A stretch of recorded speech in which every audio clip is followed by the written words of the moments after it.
Hi there, Chadi Bazzi here, and what I want to talk to you today is about an experience I've been having over the course of the last 1 week or so. One of the things that I've committed to do is make sure that every single one of my personal one-on-one coaching clients excels to the highest level in the fastest amount of time. So what I've taken on is the ones that we are currently working with strengthening their sales skill set is role-playing with them almost every single day, at least 3-4 times a week. Me, their coach, outside of our one-on-one coaching calls, role-playing with them to make sure that what is coming out of their mouth when they're having those very important dialogues is the right thing that is getting them to set more appointments in less time. And what I'm noticing is a very common thing in each and every single one of them. Many of them are too focused on trying to follow a script.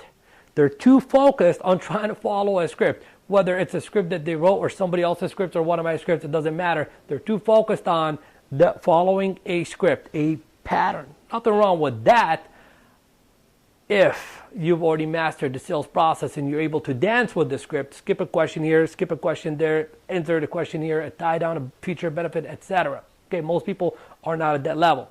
And because they're so focused about the next question that they're going to be asking, what is happening is they're neglecting one of the most important things, which is the foundation to all your influencing ability, and that is your listening. You're listening to what the client is really telling you. See, if you're not listening to what it is that they are telling you, then you don't understand what it is that is important to them. And if you don't understand what is important to them, then they get that feeling that they're really not important to you. And guess what happens? They hang up the phone on you. They move on to the next person who's willing to listen, who might not be as good as you are in servicing their listing or negotiating a purchase of a new home for them.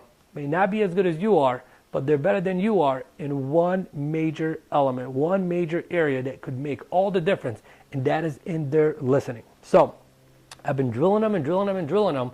Listen and listen, okay? Because if you're not listening, you don't know what's important. So that's one of the major areas. Another major area, okay, is because they're too focused on what to say next, okay? They're really not having conversations. They're not having conversations. It's dialogue. That's exactly what it is. It's a dialogue, and it sounds like an interview. It sounds like an interrogation, okay? The last thing you want to do is have a conversation with someone, and that someone, all they do is ask you a question, you answer the question, and they ask you another question. For example, how long you been living at this property for? Or how long you been living in this neighborhood? I've been living here for about 2 years, and how did you happen to find this area? Well, I found this area by my family lives here, or whatever. See, that sounds like it's just going back and forth. What you need to do is you need to listen, and you need to let your clientele know that you are listening. And how you do that is simply by repeating and approving everything that they are saying to you.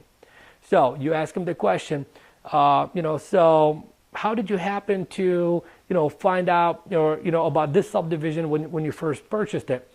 Well, we had friends that we work with, and we always hung out with them, and we absolutely fell in love with the area. Oh, so you have friends that live here, and that's how you found out about the area. You'd visit them, and you fell in love with the area, right? And they say, right. And then you can ask the next question. Now that flows like a conversation. So have conversations with people. What do people do when they're with their friends? They have conversations. So, and if you begin to make them feel as if they are your friend, guess what will happen? They'll begin to treat you that way. And friends like to do business with friends. So be their friend. All right, I'll see you in the next video. Take care.